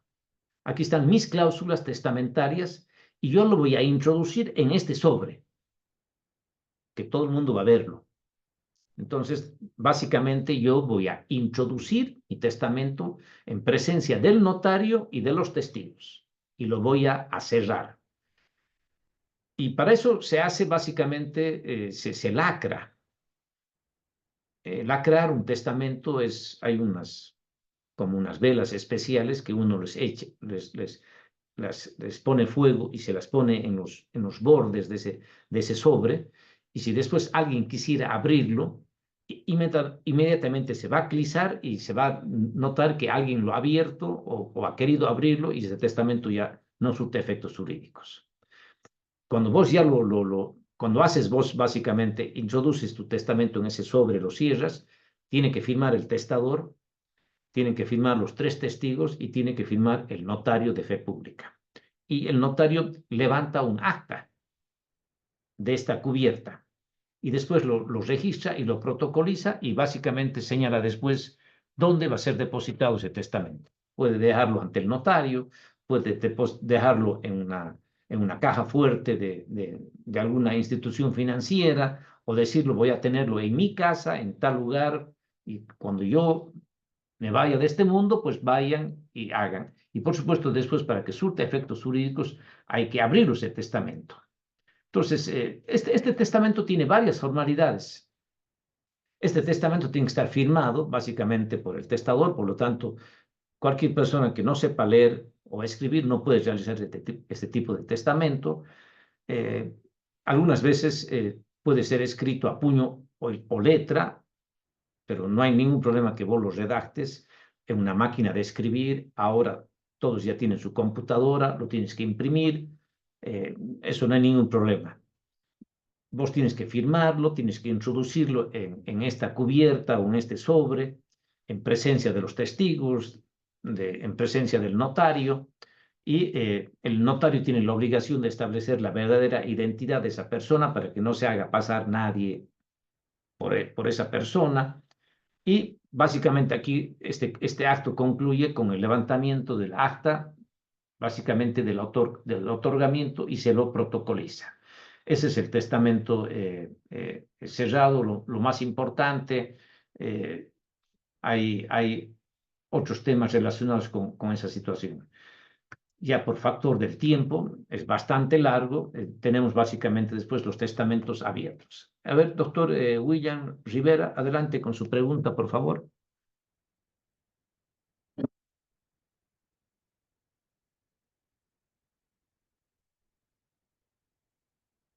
Doctor William Rivera, encienda su cámara y haga la pregunta que usted considera pertinente. Ya, hola, hola. Ahora sí, doctor. Sí. Lo siguiente, doctor. Interesante esto de los testamentos. Cuando usted establece, doctor, que en los testamentos, en este caso el testador puede dar a personas jurídicas y a personas particulares, en este caso, y en algún momento también le he escuchado a usted que tiene que respetarse la legítima. Si yo tengo una cantidad, eso que da, digamos, a las instituciones, ¿es dentro de del 20% o puede también utilizar más de ese 20%, doctor? No, tiene que respetar necesariamente la legítima. Le guste o no le guste, tiene que respetar la legítima. Ahora, Ya, perdón, o sea, lo que quiere decir cuando usted dice el testador puede dar a una persona, a otra persona, o quizás a un mismo hijo una cantidad, eso que está dando está indicando que tiene derecho, por ejemplo, una persona que él está indicando es dentro del 20%. dentro de ese 20%. Así es, así es, así es. Inclusive para cuando usted dice, yo quiero, digamos, fundar una institución, por ejemplo, de un sordomudos y tóxicos, dentro del 20% también. Dentro del 20%. Hay personas Ya, que pueden, hay personas que pueden tener $1.000.000. Entonces van a tener $200.000 para disponer sobre ese tema. Y yo, por ejemplo, les doy como ejemplo, uno de los fundadores de Apple, pues tenía un patrimonio de 100.000 millones y tenía una cónyuge. Pero por supuesto que de esos 100.000 millones, el 20% es demasiada plata. Y él ha creado una fundación para el estudio del cáncer, porque esa persona, siendo el más millonario del mundo, nos ha podido salvar. Así que siempre sobre esas liberalidades. Normalmente son gente de mucha plata. Es decir, yo quiero dejar parte de mi patrimonio. Ahora, si afecta la legítima y los propios hijos, el cónyuge, quieren respetar la voluntad, no van a pedir el reintegro. Es decir, muy bien, creo que está por encima la voluntad de mi padre y yo no voy a pedir el reintegro de la legítima.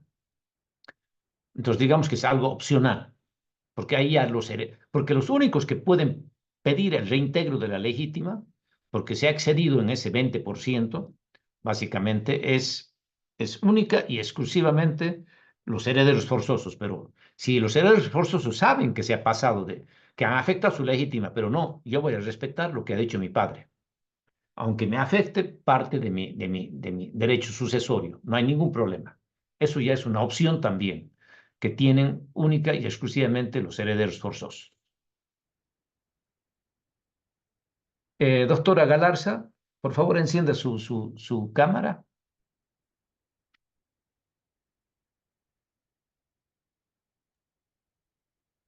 Doctor, mil disculpas, no puedo, no sé qué tiene, pero no lo puedo prender en la cámara.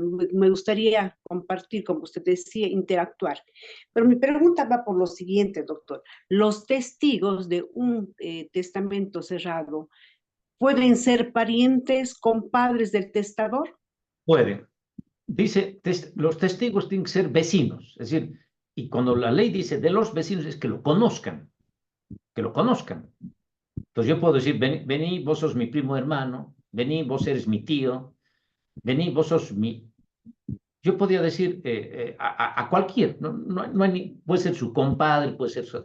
Lo que interesa del testigo testamentario son tres cosas. Uno, que lo conozca al testador.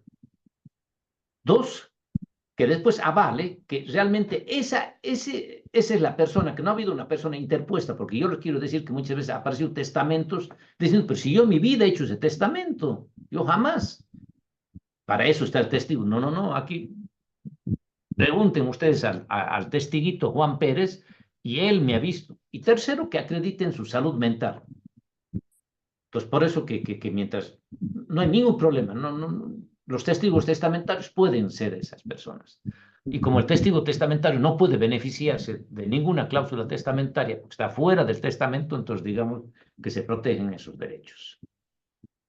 En el caso de que usted decía, doctor, de que se tiene que verificar el estado de salud del testador, el salud mental más que todo, al ser, digamos, una persona de la tercera edad, ¿qué pasaría si el médico especialista, en este caso podría ser un psicólogo, un neurólogo, psiquiatra finalmente, que avale que está sano mentalmente, no sea creíble su certificación, su certificado médico otorgado, puesto que le han cancelado, por decirle así, un monto X para que dé ese certificado?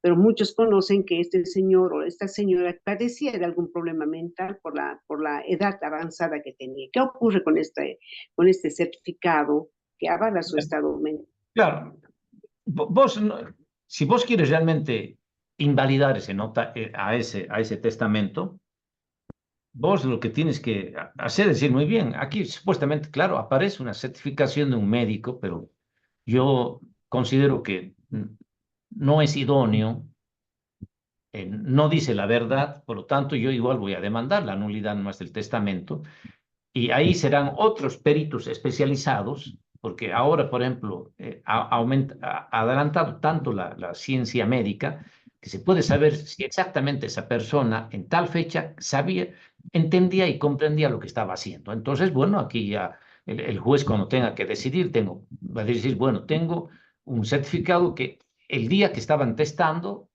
lo otorga tal médico, pero aquí tengo otros informes de psiquiatras, de psicólogos o de personas especialistas que dicen que esa persona realmente ese día no entendía ni comprendía lo que estaba haciendo, ¿no? Después, con relación también a esto de los testigos, no pueden ser, pongamos, testigos los ciegos, los sordos, los mudos, no pueden ser los ascendientes, los descendientes del testador o su cónyuge. Hay algunas limitaciones, pero después parientes, tíos, sobrinos, o digamos, tus vecinos, tus compadres, como si no hay ningún problema. Max, quiere preguntar, adelante, por favor, Max.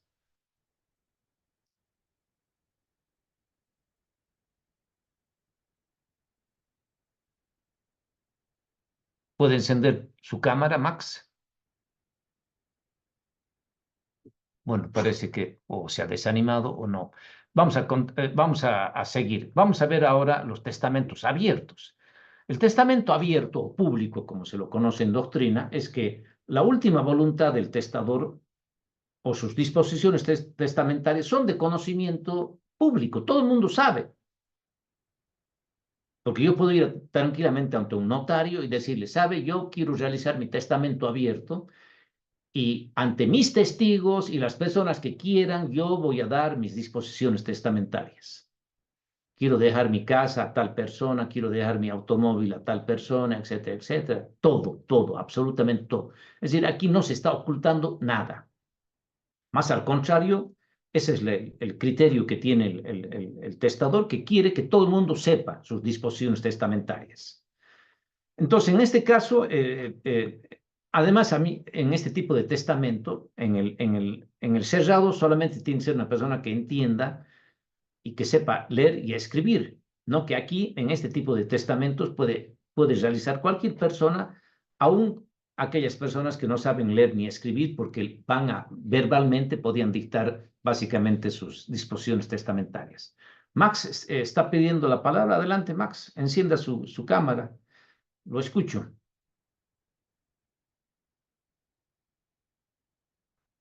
Bueno, ¿se anima o se desanima? No entiendo. A ver. Julia Núñez. A ver, Julia. Julia, ¿puede encender su cámara, por favor? Adelante, Julia. Sí, un gusto. Buenas noches, doctor. Mi consulta es la siguiente. El tema de los testamentos, ¿tienen que ser sí o sí notariados para que sean válidos? Mira, hay 3 clases de testamentos solemnes. Los cerrados, que tienen que ser con notario. El abierto, que estamos comenzando a analizar, puede ser de 2 clases. Con notario y testigos, o solamente con testigos. Así que el testamento solemne con testigos tiene que ser mínimamente con 5 testigos. ¿Ya? De acuerdo, Entonces, gracias. ya, muy bien. Entonces, continuemos. Entonces, estos testamentos abiertos, básicamente, es que se conocen perfectamente las cláusulas testamentarias. Puede ser escrito o puede ser verbal, pero si es verbal, tiene que constar en un acta. Aquí, dentro de los testamentos abiertos, hay 2 clases. Hay los testamentos abiertos otorgados ante notario de fe pública y testigos, y lo interesante es que puede haber también testamentos abiertos que solamente se otorgan ante testigos. Solamente ante testigos. Veamos ahora primero los testamentos abiertos notariales. Este es un testamento solemne porque hay que cumplir con ciertos requisitos que establece la ley. Tiene que otorgarse mínimamente ante la presencia de 3 testigos vecinos. Después aquí el testador puede presentar por escrito o verbalmente sus cláusulas testamentarias, o básicamente podría dar lectura de sus cláusulas testamentarias. Y después el notario de fe pública, aquí lo interesante es eso, es que el notario va a dar lectura, básicamente una vez que él haya llevado su testamento abierto o lo haya dictado a alguien para que lo escriba, o al mismo notario. Después el notario va a dar lectura ya cuando concluya de todo el contenido del testamento. Entonces ahí todos se pueden enterar y no es nada top secret, etcétera, etcétera. Y tiene que hacerlo esto en presencia, por supuesto, de los testigos, que son fundamentales, que van a acreditar el estado de salud, van a acreditar que esa es efectivamente la persona, etcétera, etcétera. Una vez que se dé lectura, y por supuesto que el que tiene que estar de acuerdo es el testador. Sí, eso es lo que yo quería disponer, de esa manera, como ya sea lo que yo he dictado o lo que yo he escrito. Y básicamente después todos en ese mismo testamento tienen que firmar, los testigos, el testador, o dejará sus impresiones digitales si no sabe leer ni escribir. Y además, aparte de firmar los testigos, tendrá que básicamente el notario también tiene que firmar. Entonces, una vez que se hace esta situación, se firma, digamos, al pie del testamento, todos, testigos, testador, notarios. El notario, perdón, se hace la protocolización y se extiende la escritura pública de estos testamentos. Entonces, digamos que se otorga básicamente la escritura pública. De esa escritura pública, ese testamento podía quedarse en manos del notario o indicarse dónde va a ser depositado, etcétera, etcétera. Y después tenemos el testamento abierto solo con testigos, es decir, ya no interviene notarios, es el único testamento. Bueno, los especiales tampoco necesitan de notario, ¿no? Los de riesgo grave, los testamentos hológrafos, los testamentos militares no necesitan. Pero digamos, dentro de los testamentos solemnes, estos sí necesitan. En estos testamentos abiertos solamente ante testigos, es que básicamente también se conocen todas las disposiciones testamentarias. Debe otorgarse ante la presencia de 5 testigos, pero la ley se flexibiliza con relación a este punto y dice, o por lo menos 3 testigos vecinos. 3 testigos vecinos. Entonces, finalmente se podría hacer hasta un testamento abierto, sin notario, pero con la presencia de 3 testigos. Después, ya cuando fallezca, por supuesto, el testador y ya se tenga que hacer cumplir, tiene que demandarse la comprobación desde el testamento. Y la comprobación del testamento es un trámite donde tiene que hacérselo mediante un proceso voluntario civil, donde tienen que ir los testigos testamentarios, los 5 o excepcionalmente los 3. A veces hay que demostrar por qué no han habido 5 y solamente han ido 3, que ellos han escuchado a viva voz las cláusulas testamentarias y ese testamento que se lo está exhibiendo, donde están sus firmas de los 3 o de los 5 testigos, es realmente lo que han escuchado a viva voz del testador o es lo que ha llevado y todo el mundo ha escuchado, etcétera, etcétera. Entonces, digamos que esos testamentos, estos testamentos abiertos solamente ante testigos son absolutamente válidos y lo único que necesitan para surtir efectos jurídicos es que se haga, digamos, la comprobación de ese testamento. Aquí, básicamente, el testador puede presentar por escrito sus cláusulas testamentarias o puede dictarlas a algún testigo que esté ahí dentro de estos 3 o 5 que están presentes en ese acto, todas las cláusulas testamentarias. Yo quiero que en mis cláusulas testamentarias sean las siguientes. Puede ser que en el diga la persona no sepa lo que es una cláusula. Yo quiero que mi testamento contenga tales disposiciones o quiero que mi testamento sea así, ya está. Porque las personas no conocen el derecho. Pero si son asesorados por un abogado, decir muy bien, son las cláusulas, la primera, la segunda, la tercera, la cuarta, etcétera, etcétera. Una vez que se redacte el testamento, porque se lo ha dictado o porque se lo ha escrito, lo que sea, o lo ha llevado por escrito el testador, se ha dado lectura de esas cláusulas testamentarias, todo el mundo se ha enterado, tiene que darse lectura necesariamente de ese testamento en presencia justamente de todos estos testigos. Luego todos los testigos deben firmar el testamento, ahí está la clave del éxito. Se va a hacer constar, digamos, el motivo por qué el testador, por ejemplo, no puede firmar o no quiere o no puede, porque está impedido, y ahí tendrá que firmar alguien a ruego por ese testador que no puede firmar. Y ahí tiene que quedar clarísimo quién se va a quedar con el testamento o dónde va a ser depositado ese testamento para que después, en su momento oportuno, tenga que realizarse, digamos, el trámite de la comprobación de este testamento. Y finalmente ya, hace rato ya hemos tocado, porque con eso ya acabamos los testamentos solemnes, los abiertos, los cerrados, y los abiertos con notario o solamente con testigos. Ya hemos mencionado cuáles son los testamentos especiales. Hemos visto que es el militar, etcétera, etcétera, pero quiero solamente dar un marco teórico.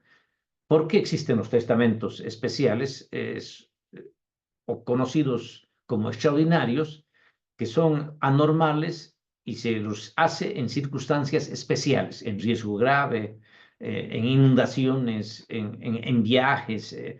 Antes habían personas que eran encomendadas para que vayan a hacer una exploración a lugares remotos y no habían hospitales, no habían nada, y habían pestes, habían situaciones, y bueno, entonces ahí las personas realizaban ese tipo de testamentos. Por lo tanto, los testamentos especiales se realizan en situaciones graves, donde se ponga realmente en tela de juicio la vida de esa persona. No sé si voy a sobrevivir esto, no sé si realmente voy a poder sobrevivir. Básicamente, estas atienden circunstancias especiales y ese momento no se puede acudir básicamente a las formas ordinarias. ¿Sí? No puedo ir a un testamento abierto, no puedo ir a un testamento cerrado, protocolizado, etcétera, etcétera. Y como ya he dicho, estos testamentos están sujetos a una caducidad, porque si el testador, digamos, sobrevive a estas circunstancias, ese testamento va a dejar de surtir efectos jurídicos y le van a decir, bueno, gracias a Dios usted ha sobrevivido a esto y bueno, ahora usted vaya a testar de acuerdo a las formas ordinarias. Daniel Rivero, adelante, por favor, haga su pregunta y puede encender su cámara. Doctor, ¿cómo está? Buenas noches, un gusto Buenas saludarlo. noches. Doctor, mi consulta va al siguiente punto, que me ha tocado verlo alguna vez y realmente se ha hecho un bochorno. Porque, ¿qué pasa en el tema, a su criterio, doctor, de los testamentos abiertos, sin intervención de notario, solamente con intervención de testigos, y a la comprobación del testamento a la muerte del testador, no pueden ser habidos los testigos o hayan fallecido algunos antes del testador? ¿Cómo se tendría que proceder a ese caso, doctor? Mire, ¿De dónde se esas circunstancias pueden presentarse, porque si una persona testa hace 5 o 6 años y después cuando tiene que hacerse ya la comprobación, los testigos han desaparecido o los testigos han fallecido? Ahí nos vamos al tema del reconocimiento de firmas que establece como diligencias preparatorias. Entonces, lo que se hace es que se nombra a un perito, a un grafólogo, y ese grafólogo dice, sí, la firma aquí que consta del testigo Juan Pérez es la firma que ha realizado de puño y letra esa persona. Es decir, son personas especialistas ya, son grafólogos, son especialistas en estas, normalmente son gente de la policía que hacen cursos especiales. Hay también abogados que conozco a nivel nacional que son especialistas en grafología, no son policías, etcétera, etcétera, pero han hecho diplomados, han hecho cursos de especialización y ellos tienen esa capacidad de poder decir, esa firma pertenece a esa persona. Porque en algunos casos tenía que llamarse a los herederos también de esos testigos, pero los herederos pueden decir, no sé, si mi papá firmaba así, no sé, no conozco. Entonces, justamente se hace mediante la comprobación judicial, pero básicamente el juez va a decir si es la firma o no la firma, pero a base de informes técnicos, de peritos que le van a decir, es la firma o no es la firma. Bueno, Perfecto, doctor, muchas gracias. gracias, doctor Daniel. Bueno, con eso daríamos por concluida nuestra reunión de hoy día. Yo les agradezco mucho a todos. Van a disculpar, no he tenido tiempo para... Tenía algunas diapositivas, pero no he tenido tiempo de pulirlas mucho, pero básicamente a veces opto por no presentar diapositivas porque a veces más se enfocan en ver las diapositivas y no captar lo que yo estoy señalando e indicando, y además como les he dado la oportunidad en todo momento que ustedes levanten, que me pidan la palabra el momento que ustedes quieran, así lo hemos hecho. Yo les agradezco mucho, ha sido un placer haber compartido con ustedes esta noche, y bueno, que Dios me los bendiga a todos, y cualquier pregunta, cualquier consulta me la pueden hacer a veces a mi WhatsApp privado. Cuando yo tengo tiempito les puedo contestar, y bueno, para mí ha sido satisfactorio poder participar en este Congreso Internacional sobre derecho y ciencias jurídicas. En este caso, a mí me han invitado para el tema básicamente, el tema de derecho civil y en este caso el testamento. Muchas gracias y hasta cualquier momento. Doctor, no sé si nos podría facilitar su número, por favor, en el chat para que puedan escribir también los participantes. Eh, O también lo podría dictar para que vayan anotando.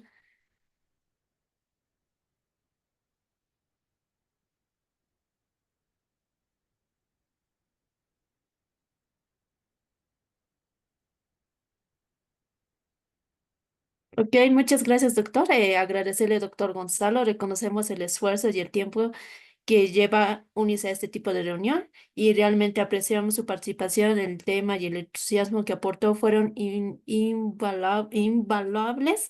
Esperamos seguir contando con su participación en el futuro y esperamos que haya encontrado la experiencia tan gratificante como nosotros. Sevineco le agradece por su participación. Y también agradecer a todos los participantes. Su participación de todos ustedes fueron claves para hacer de esta reunión posible. Semineco les desea buenas noches. Hasta luego. hasta luego. Hasta luego.